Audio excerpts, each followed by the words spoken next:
Hey everybody, welcome to our weekly View from the Pew Sports Show. I'm Chris Pugh, got Mike Brown with me as always. Happy New Year, Mike. We're taping this midday on New Year's Day. How's Yeah, everything Happy going? New Year to you as well, Chris, and hopefully it's going to be a great year for both of us and Uh, everybody else out there, as a matter of fact, too. yes, I was going to say New Year's Eve at my house, kind of boring. I was a little sick last night. I usually fall asleep by 9. I think I fell asleep by 7 since I was sick. Wife put the kids to bed, and she's like, "Yeah, I took a shower at midnight. Everything was fine." So yeah, no big raging parties for us. We're Yeah, very boring, and it was good. So did you I fell stay up asleep to watch watching the the ball playoff drop? game. Yeah, I fell asleep watching the playoff game, so you're in good company there, Chris. Oh, okay, so you were away, you were asleep when the ball dropped, I guess, right? Yep, that's right. Yeah, yeah, very interesting. I was going to mention too. We're taping this at 12:30. Ohio State game starts at 4:30. I'll probably do a quick podcast giving my feelings of what happened, and Mike and I will talk about the game next week. Then when we meet, Yep. it was interesting. One viral video I saw from Ohio State. I guess there was once when I think it was the year they missed the field goal to lose to Georgia where the kick actually happened right at midnight. It was kind of weird. Like that game was on New Year's Eve. And I saw a viral video talking about how it was just a bad start for the New Year for Ohio State because the year started with the missed field goal. It was kind of weird. Right. So, Yeah. for some reason, the kick happened exactly at midnight. It was just chance. But it was kind of weird. So, all right. Well, let's talk about stuff that's going on right now. I hate to bring this up because I know, Mike, I feel like I'm depressing each week and talking about those Cleveland Browns. But I'll tell you, Mike, they lost to Miami on Sunday. You know, I'm sure as a Browns fan, it's depressing. They're 3-13. They're going into Baltimore. They're most likely going to be 3-14. I know it stinks when your team is 3-14, but let's be optimistic. I think this is the best that the Browns can do right now. Well, it is I think right they now, need to lose. Yeah. Yeah, I think right now they're sitting on the third pick. They might be able to get as high as the second. I think it'd be a long shot to get the first pick. But you know what? In their quarterback situation, it's what they need. They need to get another quarterback, and they need to get him on a rookie contract. And this may be the best aspect of that. And I think the other thing too, Chris, now that I look back on the season, it shows when you go 3 years without a number one draft pick and you are devoid of number one type impact players, which the Browns kind of are right now, you can see what that contract is. And not only is it, and I realize they've done some things in the last week with the Watson contract to free up a little bit of money, but it just goes to show you how that contract has really hurt that franchise. They're devoid of 3 first-round picks from the last 3 years, and who knows, what impact they would have had. And then they're still kind of cap strapped, even though they restructured Watson's contract and freed up a little bit of money. But man, they need to get, and I sure hope they go. And I realize there's no surefire quarterback in this draft, but I do think that's the route they need to go. They need to get a quarterback and hope they hit it right this time, and they can get a quarterback on a rookie contract is what they can do because they're really constrained as far as going out and getting a veteran quarterback for big bucks. Now they might be able to get a guy on a 1-year contract on a cheaper contract, but they need to get a guy on a rookie contract here and hope that they finally hit it on a quarterback. It's amazing how that franchise just cannot get it right when it comes to quarterbacks. And I love the NFL. I guess if I became commissioner tomorrow, which is a silly idea, but for the NFL, but I love the idea of how anybody can win. Like I know sometimes in baseball, if you're a poor team, it takes a while to build you up. It seems like in football, if you hit the right players, you could go from worst to first or worst to a playoff team if you can. But man, the hard thing about the NFL for me right now is if you sit there and we'll talk about the same thing with the Steelers in a couple minutes. You're in trouble because in the NFL, if I sit there and say, Mike, let's go out and get a good starting NFL capable quarterback, maybe not a Pro Bowler, but maybe a guy in the top third of the league, it's $35-40 million. Right now. I mean, and again, that's maybe a Kirk Cousins type. I mean, I'm not even talking about, your grade A, like a Josh Allen or something. I mean, for a solid quarterback, you're looking at $35-40 million. And the hard thing about that with the Browns is when you make a trade like that, and we're not saying anything that people haven't already said a billion times the last couple of years, when you give up those 3 first-round draft picks for Watson, man, Watson had to come in and be top line, best in the league or top 3 in the league to be worth that. And, obviously he's performed much poorly than that. And, man, I don't know. And I'm with you. And, Steelers are starting to have these same question marks too. Where do you go? Because if you pay $30-40 million for a guy, you better hope he's good or you're sunk. It's tough. Yeah, when you push all your chips to the center of the table and it doesn't work out, and that's what's happened with the Browns. It's like, I just don't know what the answer is. I do know I think they need to get a quarterback, and I know there's some other guys out there who would certainly fill some needs for them in other positions because they haven't had a first-round pick for 3 years, and I'm sure that's going to be tempting come draft day to take a look at some of those other guys. But man, if you don't get a quarterback on a rookie contract now, when are you going to do that? Because you're still, cap constrained for another year and a half because the Watson contract, even with the restructure. And, I don't know, they're, and the other problem with the Browns, I'm pretty sure, I may be wrong on this, but I think they had the highest priced offensive line in pro football. And look how, they've got guys talking about retiring now. And some other positions, especially at the important tackle positions. And, they've got a lot of areas and needs and not a whole lot of money to work with. So they're in a tough spot. Well, here's the other hard thing about it, too. And again, I'm looking at the draft order. The top 4 teams have the same, well, put it this way, the top 4 teams in the race for the top draft pick, but all have the same record. So this could change up a little bit. And then I'm looking at it, and oh man, I didn't realize this. Teams 4 through 9 have 4-12 records. So technically, there's 9 teams that could end up tying for the worst record in the league. So there's still a lot to be determined in terms of the draft order. But let's say it stays the same. It probably won't stay exactly the same. But number one, you got the New England Patriots, who they got Drake May. So I would be stunned if the Patriots draft. I don't think they're going to go for a quarterback. So, but then the other, this other spot, who knows? The Browns could end up, if they do go quarterback, you could end up with the guy who's rated as the second best quarterback in the draft. Well, here's the thing. If I'm the Patriots right now, I do one of 2 things. I sit there and, you're not going to draft a quarterback. There's Travis Hunter out there, which I think he's got the talent to be a number 1 guy. Or what you do is there are 2 guys that I'm hearing are the guys that people are going for. And Shedeur Sanders of Colorado or Cam Ward of Miami. That's right. I read something about Quinn Ewers. There's some talk saying that people might pay him $6 million in NIL money to either stay with Texas or go somewhere else in college football. So, Quinn Ewers is the guy I thought might be up there. Again, with NIL money, maybe he stays in college football. Who knows? But the Browns, that's changed the game. Some of these guys can stay in college another year and make just as much money as a rookie, a first-year rookie contract would pay.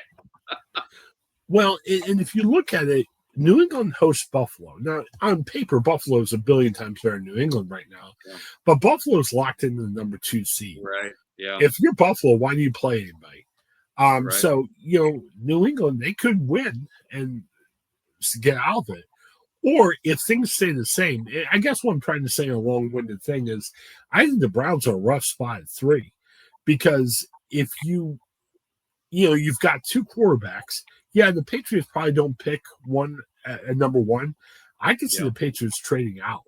Well, that could be. I'm sure they'll entertain offers. You're right. I'm sure they'll entertain offers if they just have to move down a couple spots. And if they weren't looking for a quarterback anyway, you might be able to pick up a second rounder or a 2 and a 3 or something like that, or a 2 and a 4 probably. Yeah. And I've praised Travis Hunter up, but I'm with you to your side going, okay, you don't really have a quarterback because Deshaun Watson, I'm hearing they may keep him because there's nothing else they can do right now. That's what it sounds like. They're going to keep him. But he he's comes hurt back for half the year. Yeah. Right, the middle of the year. Yeah. Because Achilles, that's a 1 year, and that's with a lot of rehab. So I'd be stunned if he was ready at the start of the season next year. So, I don't know, but it sounds like the Browns, after they restructured, it sounds like they plan to bring him back. Now, whether or not he's ready to play and when that's going to be next year, who knows? So, in a way, for the Browns, it might give them a chance to introduce if they do draft a quarterback, to give him a chance to get his feet wet. Because obviously, it looks like Watson wouldn't be ready for the start of the year. So who knows? It's going to be an interesting offseason for the Browns in a lot of ways. And I had mentioned before, Chris, in our earlier podcast, what happens on Black Monday. I realized, they signed some of the front office people and also Stefanski to long extensions. What do they do? The Monday after the regular season ends, do they make any moves with the front office or the head coaching position? National word is, that Stefanski's safe, but who knows? Who knows what's going to, I guess we're going to find out in the next week or so. Well, and you keep hearing about these other guys out there. I hear Vrabel's consultant contract for the Browns ended. So technically Vrabel could interview anywhere. And I'll tell you what, Vrabel is an AFC North kind of coach, in my opinion. He's a tough guy. I think guys respect him.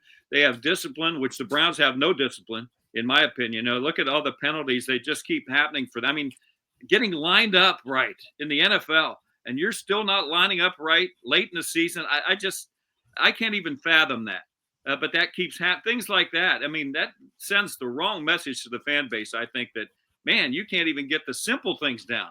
So I don't know. As a longtime Browns fan, it's very frustrating. It's like you hope against hope, and you think eventually it's going to change, but it never seems to. Well, the Browns, I got a feeling. Again, I don't have contacts up there, so I'm just speaking as a semi-educated journalist here. Vrabel was in the building all year. Okay, you would have to think that either the Browns seriously talked to Vrabel, or maybe there was conversations like, "Hey, would you like to be a coach here sometimes?" And I think the response was given either no or I'm looking at other options, because you got to think, Mike, sometime during the year, how south the year went for the Browns. Maybe they didn't have them in for a formal discussion, but you would have thought maybe the question was raised or something. And if Vrabel was showing signs of, hey, man, I'd really consider it, they wouldn't let that, consultant contract leave. You know what I mean? Right. Well, I would think if he was in their plans, I would think we would know really soon, because he's going to be a head coach somewhere in the NFL next year. He's one of the hot candidates. So I would think the Browns quietly would say, hey, if you're interested in this job, you have the right of first refusal. We want to talk to you first. But, and he grew up a Browns fan too. He's from Northeast Ohio. I grew up a Browns fan, and I don't know. It's like, but I think just a personal opinion, I think he is an AFC North kind of coach. He's a tough, disciplined kind of coach, and that's what you see by and large of the coaching staffs in the AFC North. He's going to be a head coach somewhere. I know that. Well, and we can talk about just the Steelers, Buckeyes, whoever else. If you're sitting there in your team and you're like, I don't like the coach, that's fine. There might be another guy out there, but have somebody in mind. I mean, I'll be disappointed. I'm not a huge Kevin Stefanski fan at all, but if they just fire him and say, okay, we're going to do a national search, we'll see who's out there. No, have somebody in mind. You know what I mean? Right. So if I'm the Browns that fired Stefanski, I either have Vrabel willing to sign the contract the same day, or you have a guy or two like that to say, yep, I'm in. I'm definitely in. You know what I mean? Because if you don't do that, you're going to get a guy that may be just like Stefanski or worse. You've got to have somebody in mind. And I'm with you. Vrabel is definitely an AFC North coach. I would say I would make the move today if Vrabel is available. And again, they might be in these background chats, but it kind of concerns me that they're out there with anybody else. And it's going to be, like you said, it's going to be interesting off season. I'm hearing things like Rex Ryan might put his toe back in the water. John Gruden, I know he's doing some media for Barstool Sports right now, but John Gruden wants to get back in. And again, I'm not saying Rex Ryan or John Gruden should coach the Browns, but there are guys out there, and if you're willing to make that change, have somebody in place. I will say another thing on the draft thing, there are reasons, like the Patriots host the Bills. The Bills have no reason of winning. The Titans host the Texans. Texans are struggling lately, and the Texans are locked into their division title and their playoff spot. So, the Titans, some of these teams may accidentally win. Man, if I'm the Browns right now, I'm with you. They need to look at a quarterback. I would feel comfortable if somehow the Browns could end up this weekend as either number 1 or number 2. Now, it's going to take the Patriots beating the Bills or the Titans beating the Texans. Tall orders, but there's reasons these other teams can rest starters. Because if you finish in the top 2, you don't have to make a trade. If you like both Sanders or Ward, you can sit there and say, all right, great, we got both of them. We don't have to mortgage the future. Because right now, if it stays the same and the Browns stay at number 3, Mike, there's going to be some problems because you're going to sit there and if, again, Patriots would not draft a quarterback at 1, but I can see the Patriots trading out of the spot because you look down the draft order. This seems like the Giants, the Panthers, the Raiders. You've got teams that need quarterbacks bad. Even the Saints. Well, what happened last week really helped the Browns as far as the quarterback, if they are looking at a quarterback with a number, because they were outside and now it's in the realm of possibility from 3 up. I guess they have to hope if the Browns stay at 3, you have to hope the Patriots don't get a good offer for the number 1 pick to trade out of it and that they just go for another position player. But you're right. Yeah, it's going to be, it's going to be interesting. But, back to a coach, it sounds like from all accounts, Stefanski will be back. That's at least that's what's through the grapevine that he'd be back.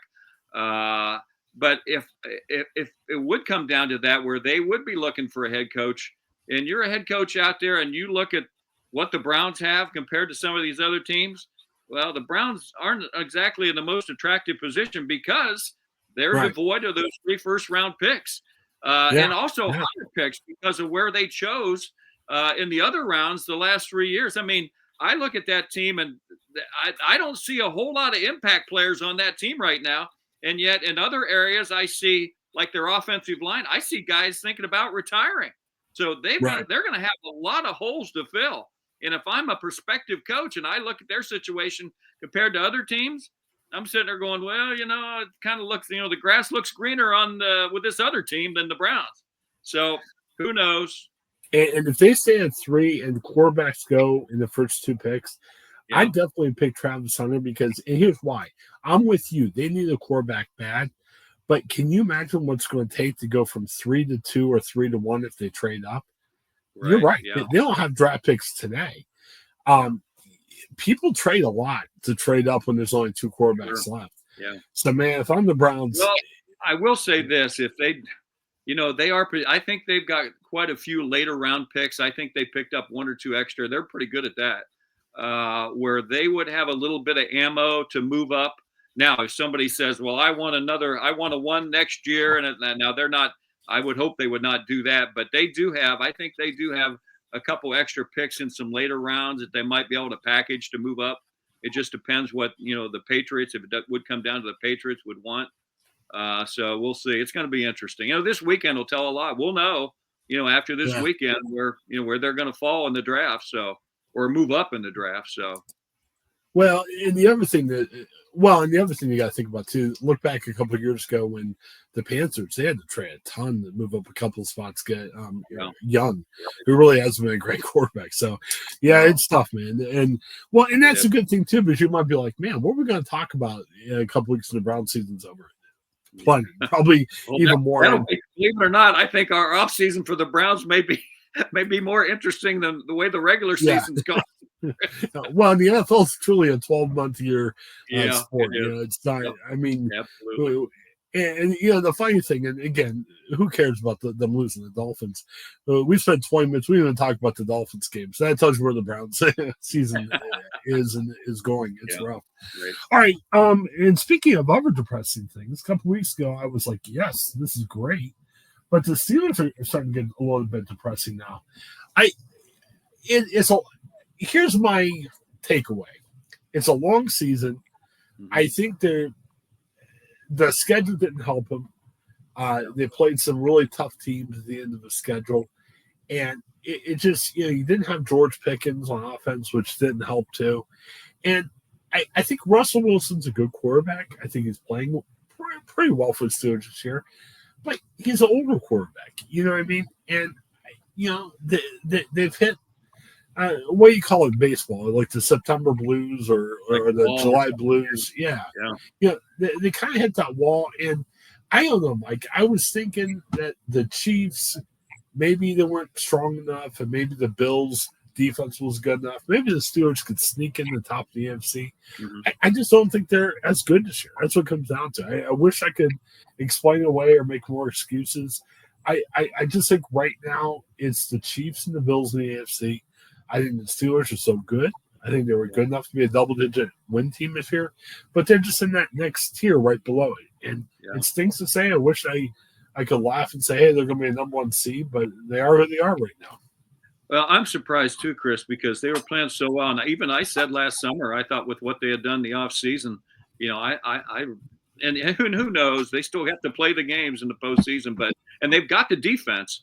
I just know it's tough to be if they're going to be a road team in the playoffs. Again, a lot will be decided this weekend whether they get a home game or if they're going to be on the road in the playoffs. And when you're a road team in the playoffs, that's tough. That's real tough. So, I'm surprised like you are. Like I said, I think they've got the defense to do it. It's just like they're just that hurts when they didn't have the top receiver in the game. Was it last week, I believe? So who knows what's going to happen? 3 weeks. I mean, they had Pickens against the Chiefs. It really didn't help out much in 2 weeks.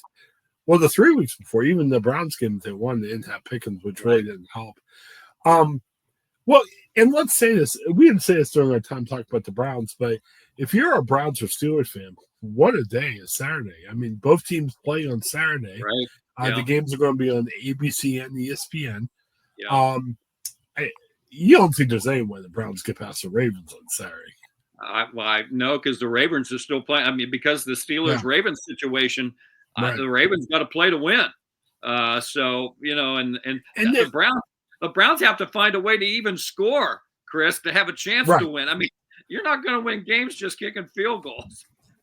Well, and it would help the Browns if they lose the game. I know they want to play competitively. I know they don't want to get beat 100% or anything, but the Browns need to lose that game for their playoff.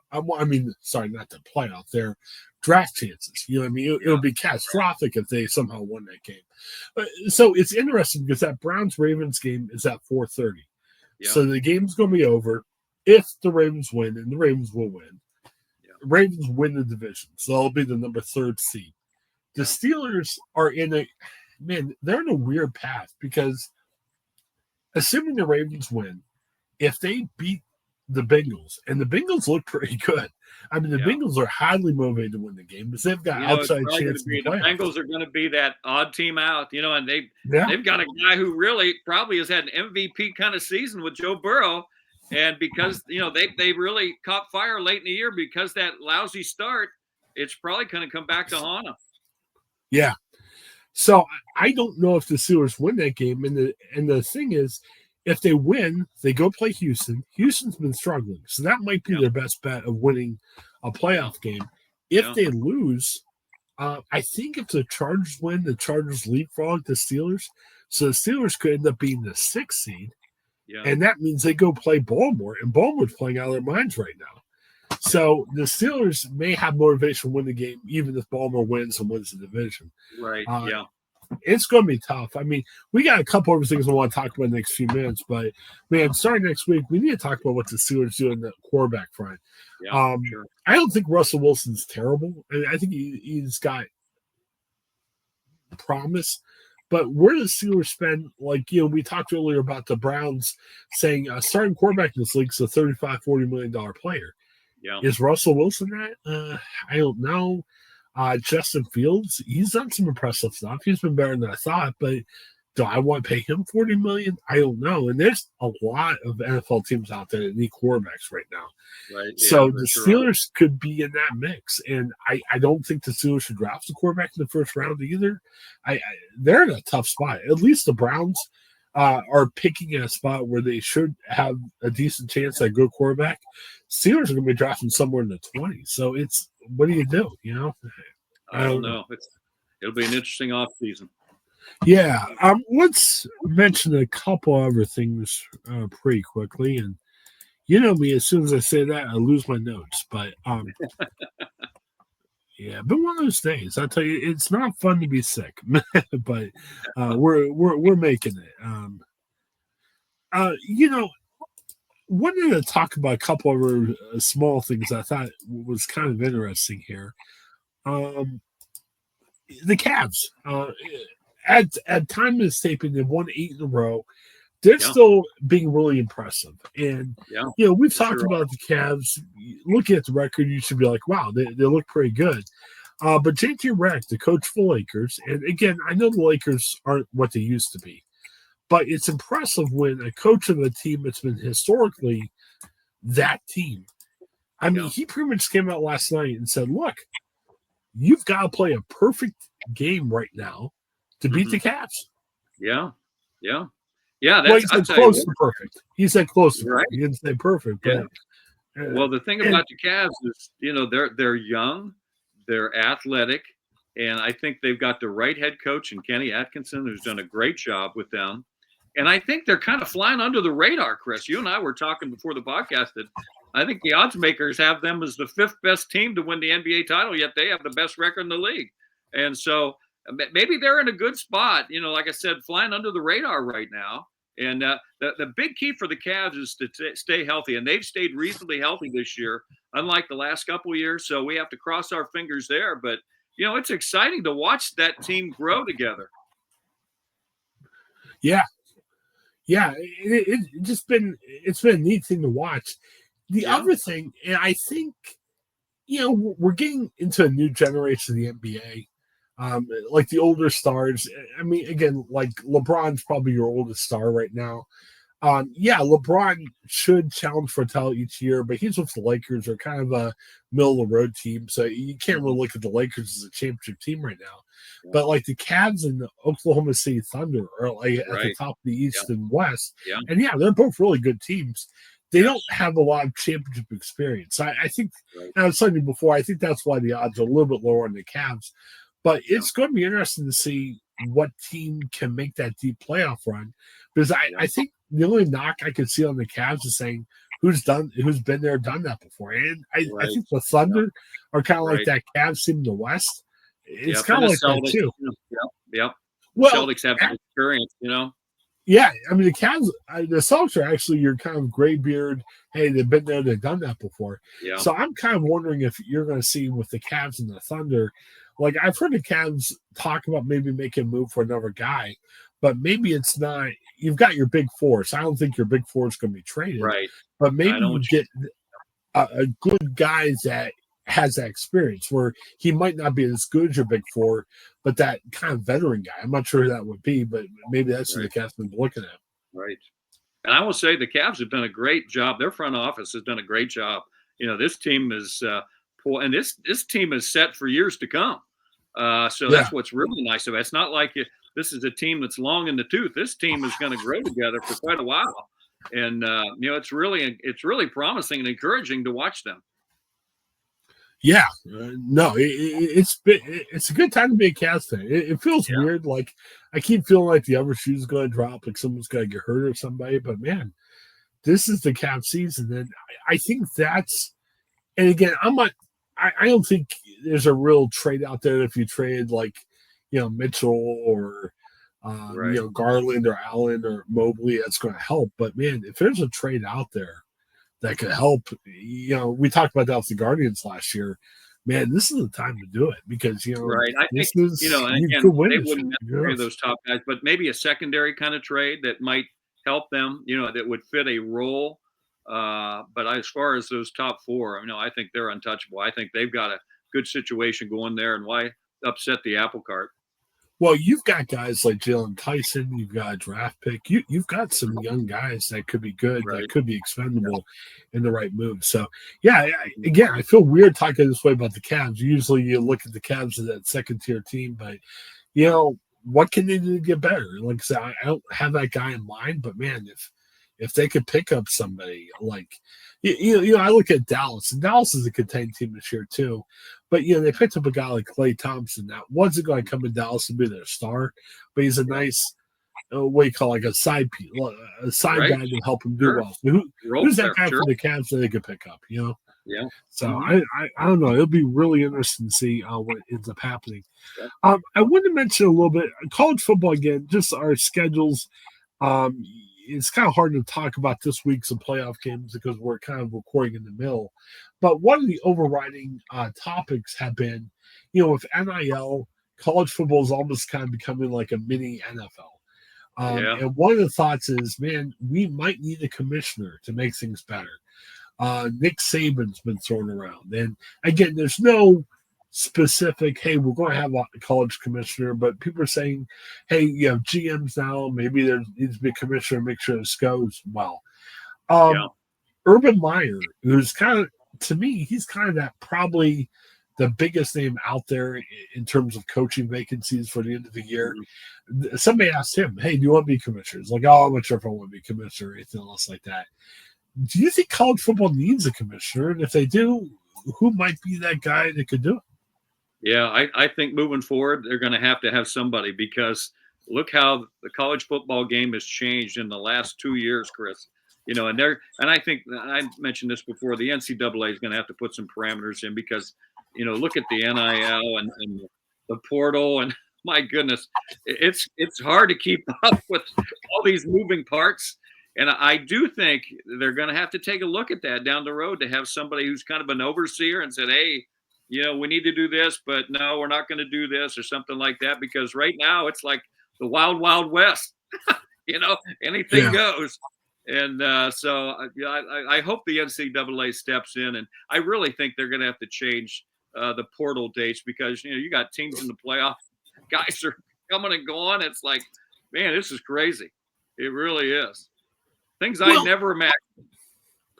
Well, and I think, too, if we're throwing out names, Nick Saban's not coaching, and Nick Saban is still a powerful voice, a respected voice out there. Oh, yeah. A man of integrity. Urban Meyer, he's a broadcaster right now, so we're throwing out his name. But, I'm not a huge NFL business guy, but, Roger Goodell didn't come from the NFL, but he made the NFL make a lot more money, which in essence, that's why you do a commissioner. Yeah, you want someone to police what's going on, but you want someone to even make more money if you're a college football guy. Yeah. So don't be surprised if there's a business type guy out there that could do it. I know right now we're always just throwing out these football names because that's who we know, but there's got to be another Goodell type out there that could do it. Right. Maybe. Yeah, I think so. Well, I think that day's coming now, sooner than later too. So, there's going to have to be somebody in place, I think, that kind of reins a little bit of this in. I don't know how much you can, but an overseer, somebody to say, hey, we're going to go this route, or no, we're not going to go that route. And to be 100% frank, you're right. Someone needs to rein this in. But again, sometimes commissioners don't always work what's best for the fans. Well, they're there to help make more money too. So, bottom line, it comes down to money. Yeah. So, I'm with you in terms of the dates for the portal. Yeah, there's some rules that need in place there. And I would hope a commissioner could look at that.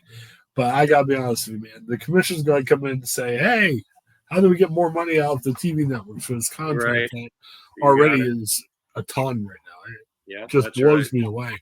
I was telling Mike beforehand, college football playoffs. It's like the NFL. I mean, you had some of those games on like TNT and like Max streaming service. You're splitting up the contracts to even get more money. So expect that to happen. Is it best for us? No. But that's what happens. So it is. We just got to hope YouTube helps us out, if you know what I mean. We were talking about that earlier. All right, one final quick thing I just wanted to throw out there. I thought it was kind of interesting. Mike, I know probably you're I don't know, how do we say this? Casual hockey fan, probably is the most polite way of saying, where you at with the world of hockey. I kind of got into hockey a little bit more. I'll be honest, if I had to rank my favorite sports or the sports I'm most interested in following, probably hockey comes a second. Probably back a ways from football, but I kind of got into hockey watching the Penguins. I kind of watched the end of the Mario Lemieux, Yager time, and I've enjoyed, Sidney Crosby and the other guys that have come behind it. It was interesting. Today on New Year's Day, there's a hockey game, outdoor hockey. It's become a big deal in the past 10 years or so. I think the Chicago Blackhawks are playing a game in Wrigley Field. And it was interesting when this thing first started. As a big hockey fan, I'm like, whoa, this is great. I watched a game or two. It was kind of fun, kind of exciting. I know the Penguins won a game at Acrisure Stadium. It was kind of iconic because it snowed at the end. And like Sidney Crosby scored a winning goal in the snowflakes, and there was all kinds of neat pictures you saw from that. But man, this has continued for 10 years. I know down here in Ohio, the Columbus Blue Jackets are going to host a game in March, and Ohio weather, it might be 60 in March. You never know. Hey, right. They're hosting Ohio Stadium. Like, that's going to be kind of interesting. I'm kind of thinking, man, I think outdoor hockey would be fun if you go to the game. I don't know how interesting it is on TV. I mean, like Wrigley Field, might see some aerial shots of Wrigley Field, but when you see the game itself, you just see an outdoor hockey game. How is that compelling? And I am a hockey guy too. I'm not sure where it's at. Yeah, I think just the novelty of seeing hockey outside. I know, I believe it was at Ohio State, Michigan played an outdoor hockey game. Was it last year or the year before? I believe that drew a lot of interest. But I think the novelty of it, just to be outside for hockey is kind of cool to some people. And that might be the draw there. It was interesting. I can't remember how this actually happened. They found a resort to put at outdoor, because really outdoor hockey, a lot of times, like in Canada, you would think of, you find a pond, where you and your friends play in, and it's kind of, that's the allure. It wasn't just as much of, let's play an iconic baseball stadium. They actually did it at a resort once. And it was like, it's a pond. And people got all excited. But the weather was real nice. So they ended up having to play almost overnight, or, like the ice wouldn't hold the players. It's kind of weird. I don't know. Again, like any other topic we talk about here when it comes to sports, it's about the money. I'm sure there's money to be made, and there's a contract that somebody's willing to televise it. Like I said, not the worst thing in the world. I mean, I think it's better than just always having games in arenas. I just don't know how super exciting it is. Like here in Columbus, it's interesting. Supposedly, a lot of people bought tickets for the game at Ohio Stadium, but man, they're expensive. $60-$80 to get into. It was weird. Right. It was funny. I'll tell you a story. I don't even know if I told you a story. It's kind of weird.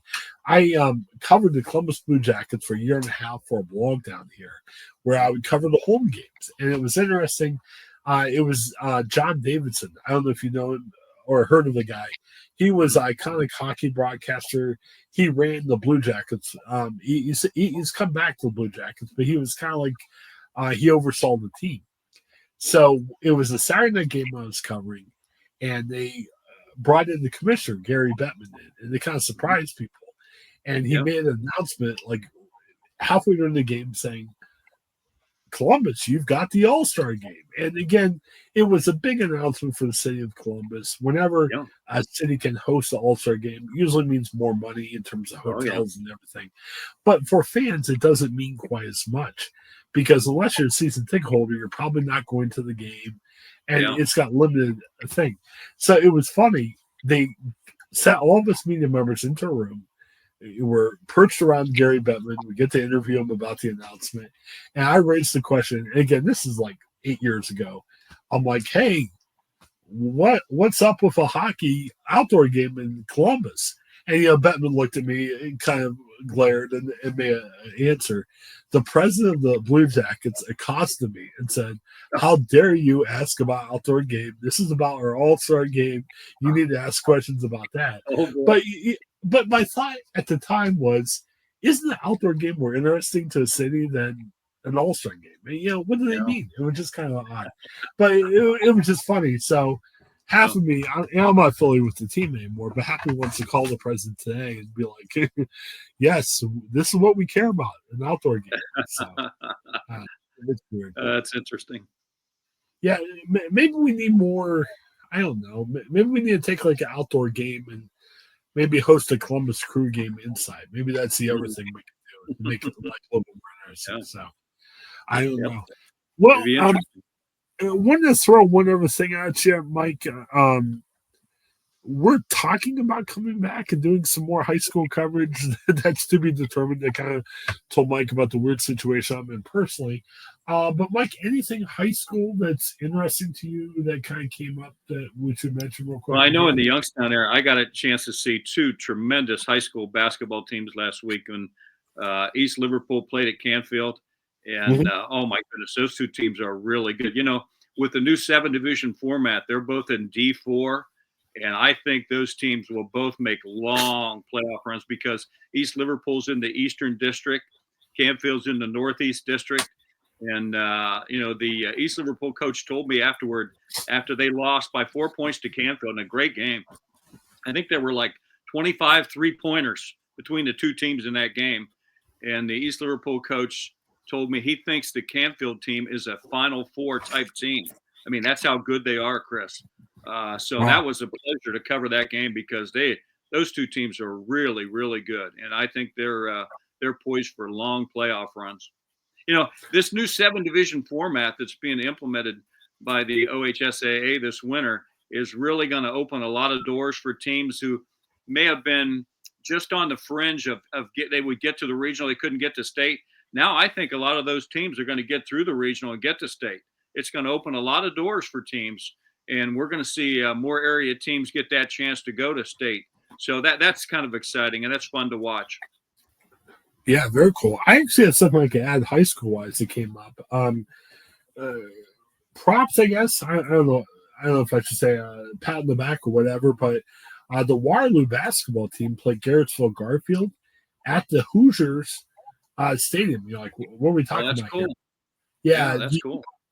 The gym where they filmed Hoosiers, the movie from 20 years ago, there's a museum there, and they, you could go visit the museum. But what they do is they like to try and bring a lot of high school games in. So the Waterloo and Garrettsville took a game. I think it was originally scheduled for Garrettsville, and they just moved it to the Hoosier Stadium. They played them. It was funny. My nephew plays for Waterloo. Got to talk to him before the game. It was funny because my brother-in-law was like, he doesn't understand Hoosiers because, again, the kid's like 17. The movie's 20 years old. Sure. You don't usually watch the movie. So they made the kids watch the movie the night before the game. And the kids, I heard they had the experience. I don't even know who won the game between Garrettsville and Waterloo, but kind of interesting. I kind of like seeing that. It kind of gives kids a taste of basketball history, I guess, and it's good. Do you know? Does Indiana still have their playoffs that way? I'm not sure on that, Chris. That's a good question. I do know this. Getting back to Ohio, there have been a lot of Ohio teams that have gone over and played on that floor, that historic floor. But no, I don't know how Indiana does that now. I'm not sure. Yeah, because part of the allure of that movie was, they had one division at the time. Yeah. And, the school, Hickory, school that, be a bunch of huge teams. So, I don't know how it works. I don't think OHSA could probably afford to have a one division tournament now, but I don't know. Kind of interesting. Good for those kids, and we'll see what happens in the future there. So, it was fun. My Love my sister and brother-in-law. They didn't know where he was going.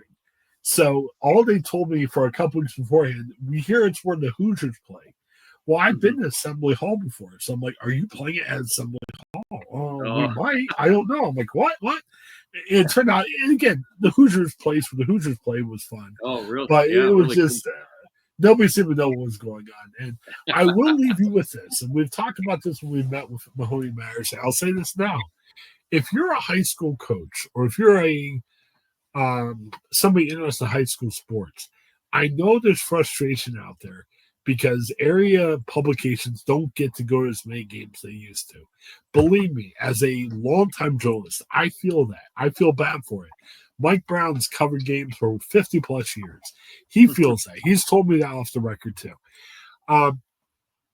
Talk to your local publications. You know what I mean? I know you have to play it different. These pubs can't go to as many games they have in the past. Offer them information. If you have like a high school kid that takes pictures of the game, offer to send them pictures after the game. Maybe, you could do a little write-up that the place could use. These publications want to use their information. Just with budget cutbacks and everything that's going on, they can't do it like they did in the past. So if you're out there, let people know. Even the Waterloo situation. I mean, Mahoney Matters, it's on the edge of Mahoney. So Mahoney doesn't typically cover Waterloo, but that game didn't get as much coverage. But I'm wondering, did publications know about it? I know Tom Nader, a friend of Mike's, I think he ended up writing up a story about it. But when we don't cover things in publications, it's not that we don't care or don't like you guys. Sometimes we just don't have the time to know. So help us out. Send that to us.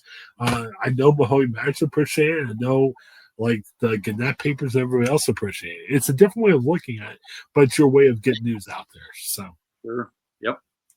Sorry, absolutely. I had to and again, I always consider myself a journalist, but even though I'm not tied into the simple place now, I just felt like I had to say that. All right, well, Mike, hang up for a minute afterwards for Chris. For Mike, this is Chris. Have a great day, everybody.